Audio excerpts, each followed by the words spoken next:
দর্শক, এখন বর্তমানে আমরা অবস্থান আছি শ্যামবাজার ফরাজগঞ্জ শিব মন্দির। কথা বলবো এখন। নাম? দেবজিৎ চন্দ্র আমি। আপনার নাম?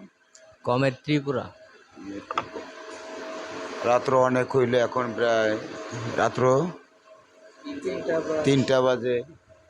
আমরা মায়ের চরণে এখনো বসে আসছি।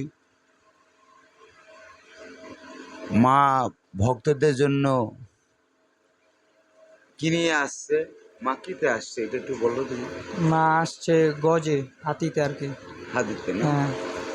আর মা মানে এখান থেকে যে ভক্তদের সাথে দর্শন দিতে আসলেন, হ্যাঁ। মা আবার চলে যে যাইব, ঠিক না? এটা কিতে যাইব? ঘোড়ায়। ওরাই যাবে না? হ্যাঁ। মা ভক্তদের জন্য কত কি কি নিয়ে আসলেন?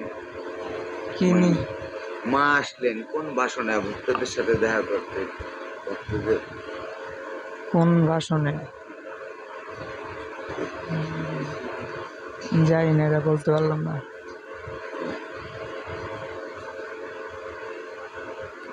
পাই না। অমিত, হ্যাঁ। মায়ের সম্বন্ধে কিছু বলো। মায়ের সম্বন্ধে তোমার আশা কি? মায়ের চরণে আশা কি? এই সম্বন্ধে কিছু বলো। মায়ের চরণে আসা হচ্ছে আর কি, যখন মর্তে অসুরদের অত্যাচার হচ্ছিল, তখন দেবতারা অসন্তুষ্ট হচ্ছিল, তখন আর কি যে তিন মেন দেবতা, ওনারা তখন সিদ্ধান্ত নেয় যে একজন বিনাশকারীকে আর কি ধ্বংস করার জন্য একজন শক্তি। হ্যাঁ, হ্যাঁ, অসুরদের বিনাশ করার জন্য একজন দেবী দরকার। তখন 3 দেবতা আর দেবতারা মিলে এই মা দুর্গাকে আর কি সৃষ্টি করলো। তখন অসুররা বধ হলো। এই তখন থেকে আমরা আর কি আশ্বিন মাসের আশ্বিন মাসের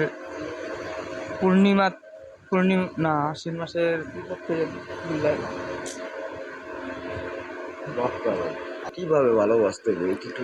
মাকে ভালোবাসার জন্য কোনো কিছুর প্রয়োজন নেই, শুধু মন থেকে ভক্তি করলেই ওটাকে ভালোবাসা হয়। মার সাথে তো বেদবি করা যাবে না, মার সাথে না। মার সাথে তো মানে কোনো কিছুই মানে বেদবি কোনো করাই যাইবে না, না। ঠিক না? হ্যাঁ।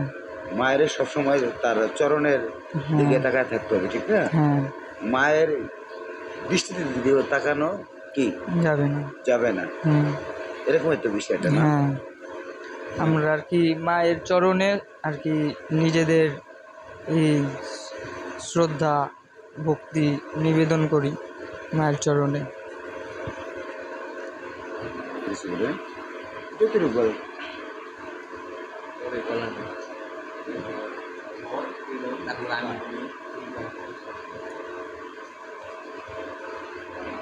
মায়ের সম্বন্ধে আপনি কিছু বলেন।